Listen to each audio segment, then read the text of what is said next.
Butterfinger BB! PB Max doesn't mean Penguin Black Belt. The 1990s were a bold era for food, with wild flavors and quirky creations aiming to redefine snacking. From bright-colored condiments to bizarre mashups, companies took big risks to stand out. But not every idea was a hit. Some flopped hard and vanished fast. Join us as we dig into 25 innovative foods from the 1990s that failed miserably.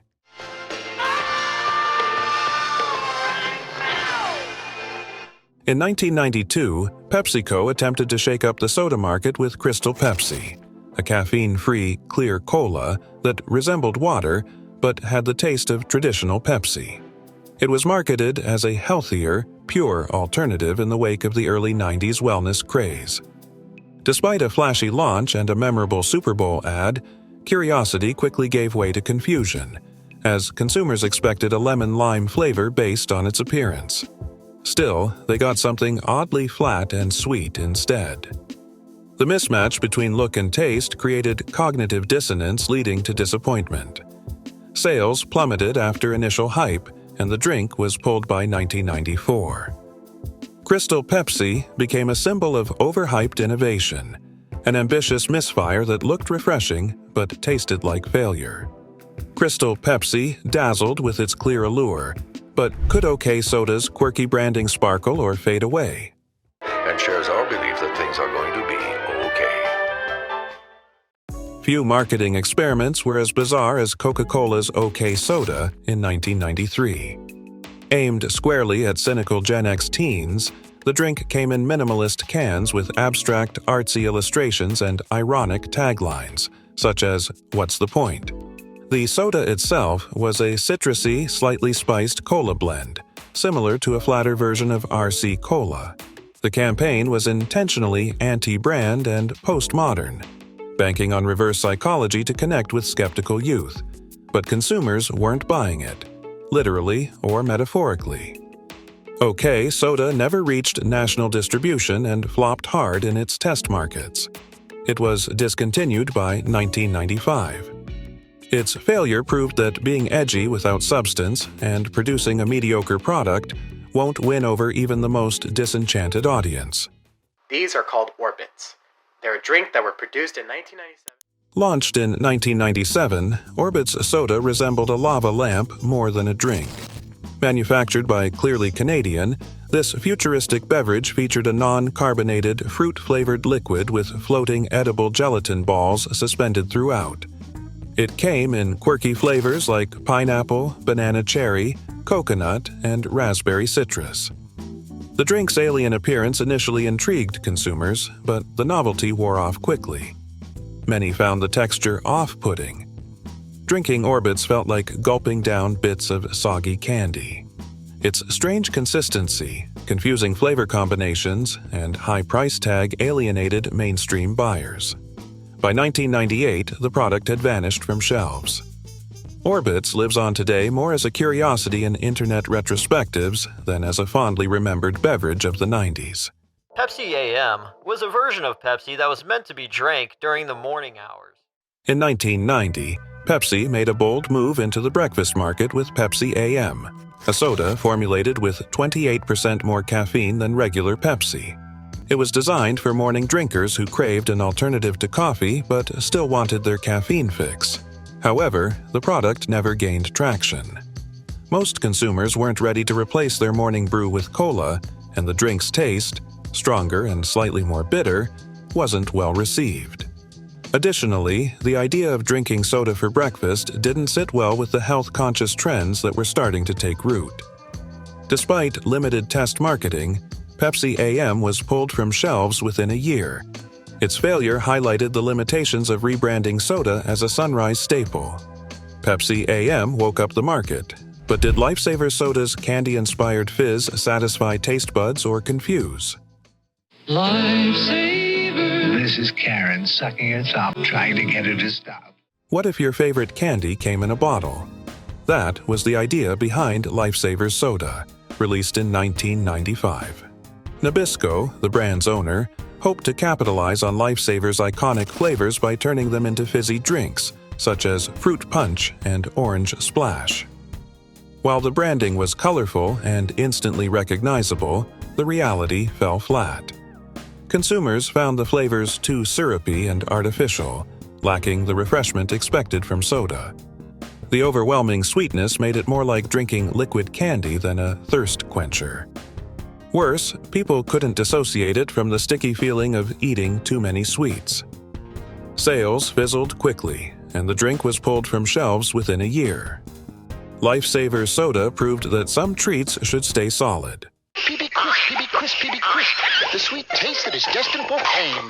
New PB Crisp. PB Crisps were a peanut-shaped snack launched by Planters in 1992, consisting of a crispy cookie shell filled with creamy peanut butter. Marketed as a fun, portable treat for kids and nostalgic adults alike, PB Crisps came in several flavors, including peanut butter, chocolate, and PB&J. Despite a strong cult following and solid initial sales, the brand was discontinued by 1995. The reason? High production costs and low profitability. Planters reportedly found the manufacturing process too complex and expensive to sustain in the long term. Fans have since campaigned for its return, with online petitions and social media pages dedicated to the beloved snack. PB Crisps remain one of the most requested discontinued snacks from the 1990s, remembered fondly by a generation of snack lovers. Can warm-blooded Americans taste the difference between Lay's Wow potato chips and their favorite chips? When Frito-Lay Wow chips hit the shelves in 1998, they seemed like a dream come true. Full-flavored chips with half the calories and no fat, thanks to the fat substitute Olestra. Snackers were excited, and initial sales were strong. But the excitement turned to horror when reports of gastrointestinal distress started pouring in. Olestra, while FDA approved, was notorious for causing stomach cramps, diarrhea, and the infamous anal leakage, which became a public relations nightmare. Despite adding warning labels, the backlash was too intense. The health risks overshadowed the taste benefits, and customers abandoned the product in droves. By the early 2000s, WOW chips were rebranded as Light, but they never regained their popularity. The damage to trust and stomachs was already done. Pizza! Bizarric, man! Chips! New pizzeria! In 1992, Keebler attempted to revolutionize snack time with Pizzeria's Pizza Chips, a bold new product that aimed to capture the essence of pizza in chip form. These thin, crunchy chips were flavored with a blend of tomato, cheese, and herbs to mimic the taste of a classic pizza slice. Despite the innovative concept, the chips fell short in flavor authenticity and texture, leaving consumers unimpressed. The seasoning was often described as artificial and uneven, failing to deliver the satisfying pizza experience promised. Coupled with stiff competition from other savory snacks, Pizzeria's pizza chips struggled to gain a foothold. By the mid-1990s, they were quietly discontinued, remembered as a creative but ultimately unsuccessful flavor experiment. Keebler's Pizza Chips tried to snack up pizza lovers, but could Butterfinger BB's bite-sized treats satisfy sweet cravings? Butterfinger babies! Nobody better lay a finger on my Butterfinger babies. Butterfinger BBs debuted in '92 as miniature bite-sized versions of the beloved Butterfinger bar, offering a convenient and shareable candy option. Shaped like small spheres, BBs promised the same crispy peanut buttery crunch as the original. However, the product didn't resonate as expected. Consumers found the texture slightly different, with some saying the BBs were drier and less satisfying than the full-sized bars. Additionally, the bite-size format diluted the iconic Butterfinger experience. Despite strong brand recognition, BBs failed to capture lasting consumer loyalty, and sales waned. By the late 90s, Butterfinger BBs disappeared from shelves, proving that not every downsized candy can replicate the original magic. PB Max, we mean peanut butter. In 1990, Hershey's launched PB Max, a candy bar designed to satisfy peanut butter lovers with a thick layer of peanut butter, caramel, and a layer of milk chocolate. Positioned as a richer, more indulgent alternative to Reese's peanut butter cups, PB Max was intended to carve out a niche for itself in the crowded peanut butter candy market. However, consumers found PB Max to be overly sweet and heavy, with a sticky texture that lacked balance. It failed to deliver the creamy peanut butter experience that fans craved. Despite a strong initial marketing push, sales dropped rapidly. By the mid-1990s, PB Max was discontinued, becoming a forgotten entry in Hershey's history of candy experiments. Coulda, woulda, shoulda. Josta, better do the good stuff now. In 1995, PepsiCo entered the energy drink market with Josta, billed as the first caffeinated energy soda. It combined cola with guarana extract and a unique blend of herbal ingredients, aiming to capture young adults and teens seeking a boost without relying on coffee. Despite an innovative formula and targeted marketing, Josta's flavor was divisive. Many found it bitter and medicinal rather than refreshing. Additionally, it faced stiff competition from established sodas and emerging energy drinks such as Red Bull. Sales failed to meet expectations, and Josta was discontinued by 1999. Its brief tenure illustrated how early energy sodas struggled to find a market niche before the category experienced explosive growth in the 2000s.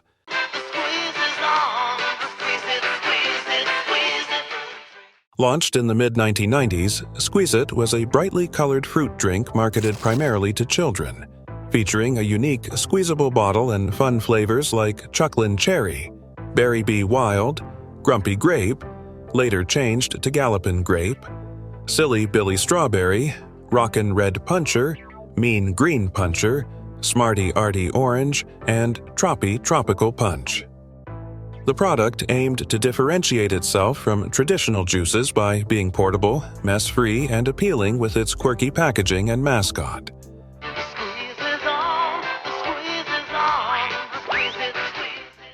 Despite initial popularity, concerns over high sugar content and artificial ingredients began to dampen enthusiasm.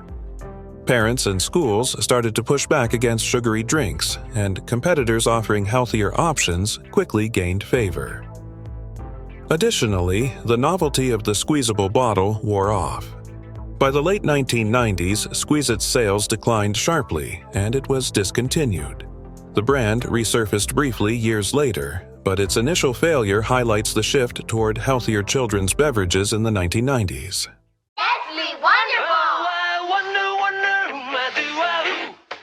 Wonder Ball, introduced by Nestlé in 1996, was an innovative candy concept that combined a hollow chocolate sphere filled with small candy pieces or toys. It was marketed as a fun, surprise-filled treat for kids, capitalizing on the popularity of collectible toys. However, the product soon encountered difficulties. Health concerns arose over the non-food items inside the edible chocolate shell, with fears of choking hazards leading to recalls. Additionally, some parents criticized the candy for excessive sugar and artificial ingredients. Although the idea was unique, safety concerns and regulatory issues led Nestlé to withdraw the product from the shelves by the late 1990s. Wonder Ball remains a memorable but short-lived example of blending candy with toys, a trend that didn't stick. Wonder Ball combined candy and toy, yet did Fruit String Things tangy snacks stretch their appeal or snap? What's that new shape thing? It's Fruit String Thing, the sort of snack thing that makes you do a... In 1995, Fruit String Thing debuted as a playful snack that combined fruit snacks with a pull-apart string texture, marketed as a fun, interactive way to enjoy fruit flavor. The snack was packaged in bright, kid-friendly designs and aimed to engage children looking for novel eating experiences. However, the product's texture divided consumers. Many found the stringy, gummy consistency unpleasant and difficult to eat. Moreover, with increasing competition from more natural and less gimmicky fruit snacks, Fruit String Thing struggled to maintain shelf presence. Health-conscious parents also criticized it for its use of artificial colors and high sugar content. Despite some initial curiosity, fruit string thing quietly disappeared by the late 1990s, serving as a cautionary lesson that innovation must strike a balance between novelty and consumer preference. Tongue Splashers Bubble Gum. Tongue Splashers Gum, launched in 1993, was a brightly flavored chewing gum that offered a unique selling point: intense bursts of sour and sweet flavors that splash on the tongue. The product aimed to energize the gum market with a candy-like, exciting experience, supported by colorful packaging and lively ads. However, the extreme sourness turned off many consumers who found the flavor jarring and short-lived. Additionally, the gum's texture was often described as sticky and tough, which detracted from the overall chewing experience. As a result, Tongue Splashers struggled to maintain repeat buyers. By the late 1990s, it was discontinued. The gum's failure demonstrated that pushing flavor boundaries too far can alienate mainstream customers. Let's taste! What does new caffeine-free Tab have that others don't? Let's taste. Launched in 1992, Tab Clear was Coca-Cola's bold attempt to ride the wave of clear sodas popularized by Crystal Pepsi. Marketed as a diet, caffeine-free cola with no artificial coloring, Tab Clear's transparent look was meant to signal purity, but it only caused mass confusion. Consumers didn't know whether it was a cola, a diet drink, or something else entirely. Worse, its taste was closer to traditional Tab than Pepsi, making it too bitter for new drinkers. Internally, Coca-Cola used it as a kamikaze brand to sabotage Crystal Pepsi by flooding the market with an intentionally odd product. The strategy worked. Both failed. By 1994, Tab Clear vanished, remembered only as a bizarre footnote in soda warfare history. It's Pepsi, it's coffee, it's new Pepsi Kona, and now there's Diet Pepsi Kona. In 1996, PepsiCo introduced Pepsi Kona, a coffee-flavored cola designed for adults seeking a distinctive caffeine boost. The idea was to combine two beloved beverages, cola and coffee, into one drink, anticipating the later rise of coffee-flavored sodas. Unfortunately, Pepsi Kona's flavor proved to be polarizing. Many consumers found the coffee notes too bitter and at odds with the sweet, fizzy cola base. The drink also suffered from poor marketing, failing to communicate its appeal or target audience. Launched in limited markets, Pepsi Kona never gained national traction and was quietly discontinued by the late 90s. It stands as an early, unsuccessful attempt to innovate with coffee-infused sodas before the category matured. Surge! It's a fully loaded citrus soda with carbos! Launched in 1997 by Coca-Cola, Surge was a high-caffeine citrus soda created to compete directly with PepsiCo's Mountain Dew. Marketed with slogans like "Feed the Rush," it targeted adrenaline-seeking teens with edgy commercials and a neon green design. Surge, life's a scream.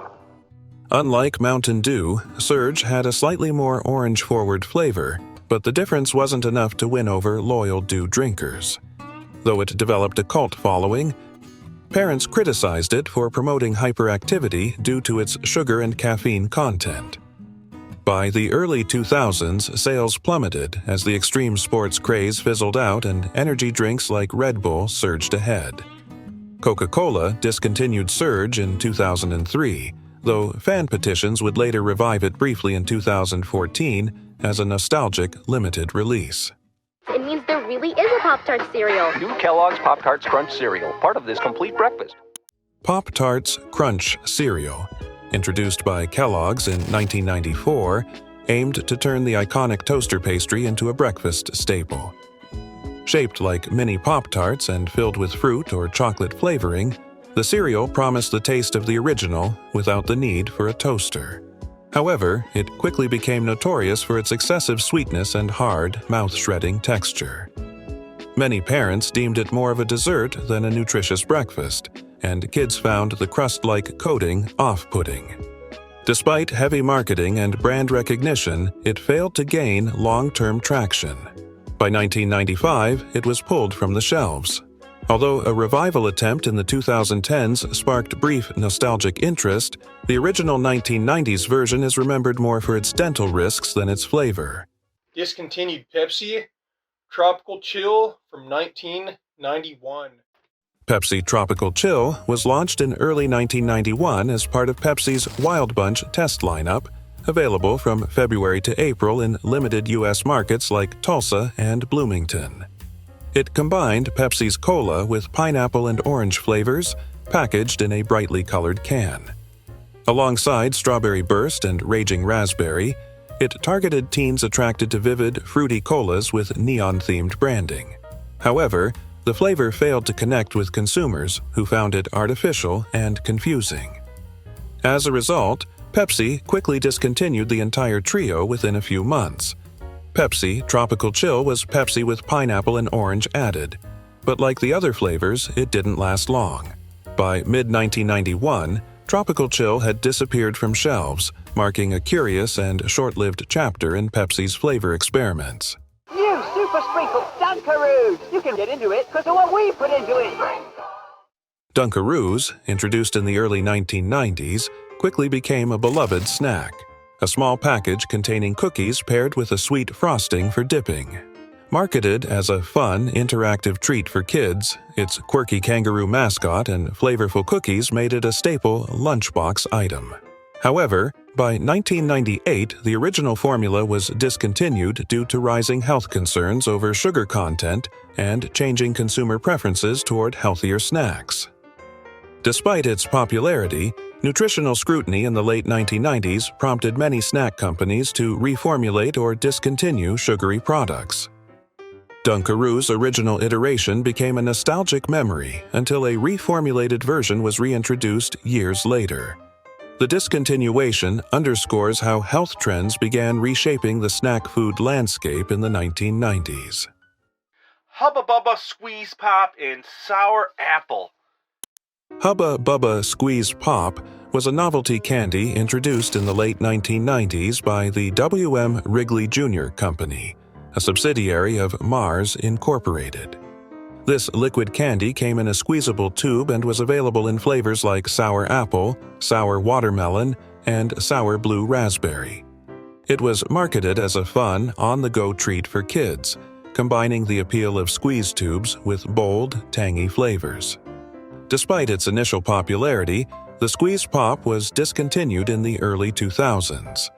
Many consumers have expressed nostalgia for the product, with some even starting petitions to revive it.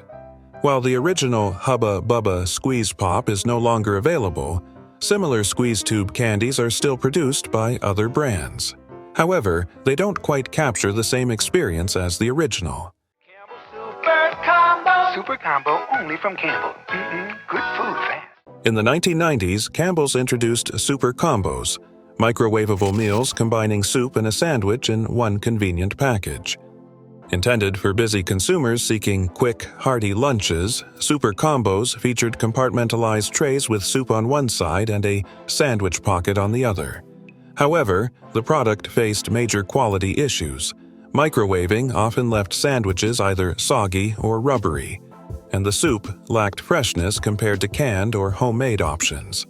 The packaging was bulky and environmentally unfriendly, and the price was higher than that of comparable meals. Health-conscious trends also began favoring fresher, less processed foods. Sales underperformed, and Campbell's discontinued Super Combos by the late 90s. The failure highlighted challenges in combining convenience, quality, and taste in single-serve frozen meals. They chose Maxwell House coffee. In 1990, Maxwell House attempted to innovate with pre-brewed coffee, a ready-to-drink chilled coffee designed for convenience. Packaged in bottles, it targeted consumers seeking a quick caffeine fix without the need to brew at home or visit cafes. While ahead of its time, the product suffered from poor flavor reception. Many described it as watered down, bitter, and lacking the richness of freshly brewed coffee. Additionally, the chilled coffee market was in its infancy, with limited consumer familiarity and demand. Competition from soda and juice beverages made Maxwell House pre-brewed coffee a hard sell. Despite initial curiosity, it was discontinued shortly after launch, demonstrating that convenience must be matched with quality and timing in food innovations. Part of this balanced breakfast. Hidden treasure. Hidden Treasures, launched by Post in 1993, was a colorful cereal with fruit-flavored pieces and a surprise filling inside each spoonful, supposed to delight kids with unexpected bursts of flavor. The cereal's marketing promised a treasure hunt experience, appealing to children's sense of adventure. However, the cereal's taste and texture disappointed many consumers. The filling was inconsistent, sometimes overly sweet or artificial tasting. Moreover, the novelty wore off quickly, and parents grew wary of the high sugar content. Sales declined rapidly, and Hidden Treasures was discontinued within a year. Its failure highlighted the risks of gimmicky food concepts that fail to deliver consistent quality or address nutritional concerns in a growing health-conscious market.